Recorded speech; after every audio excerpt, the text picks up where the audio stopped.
Bonjour, Éric Pronovo, président de la Fédération du personnel de soutien scolaire affilié à la CSQ. J'ai représenté le personnel de soutien scolaire en commission parlementaire sur le projet de loi 94. J'ai précisé au ministre de l'Éducation, Bernard Drinville, les impacts de ce projet de loi sur la pénurie déjà criante de personnel dans nos écoles et les conséquences concrètes que certaines dispositions peuvent avoir sur nos membres.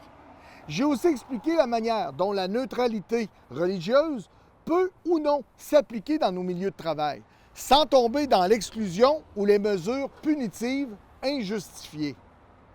Parce que derrière chaque décision législative, il y a des humains, il y a des enfants, des familles, et pour nous, 81 classes d'emplois différentes qui œuvrent au quotidien en éducation.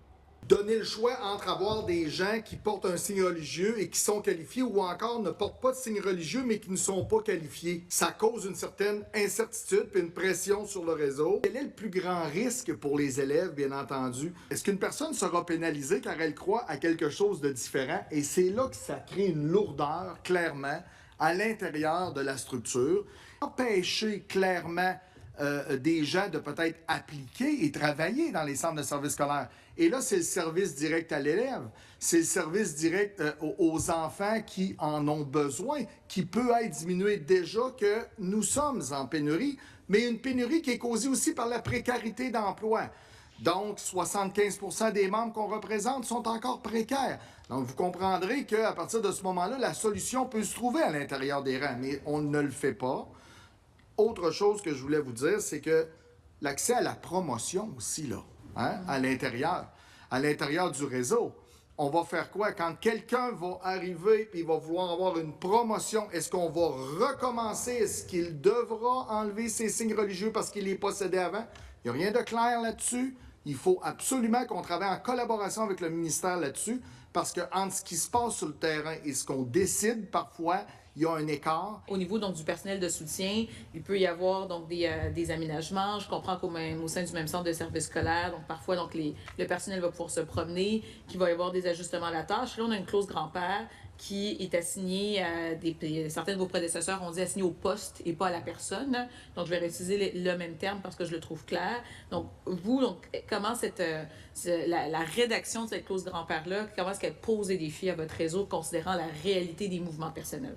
Et les gens, là, quand il y a de la précarité, bien, on l'associe directement à la pénurie de main-d'œuvre parce que les gens, tout coûte plus cher, les gens décident d'aller ailleurs, décident d'aller travailler pour un autre emploi, mieux rémunéré, plus d'heures.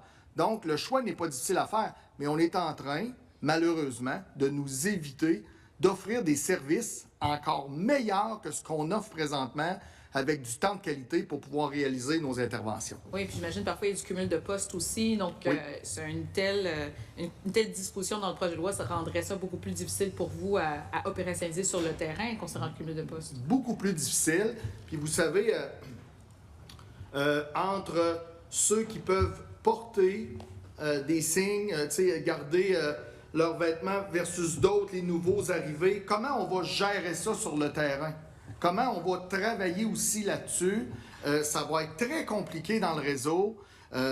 Et c'est pour ça que nous, comme mon collègue M. Gingras l'a dit, c'est un moratoire qu'on veut pour pouvoir en discuter, pouvoir jaser, ne pas rien prendre de décision trop rapide et qu'on n'ait pas le temps de travailler adéquatement et de le mettre en place. Ça, c'est ce qui était.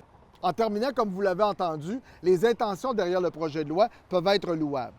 Mais si elles sont mal appliquées, elles risquent d'aggraver la pénurie dans nos écoles, de priver les élèves de services essentiels et de fragiliser encore davantage le réseau scolaire.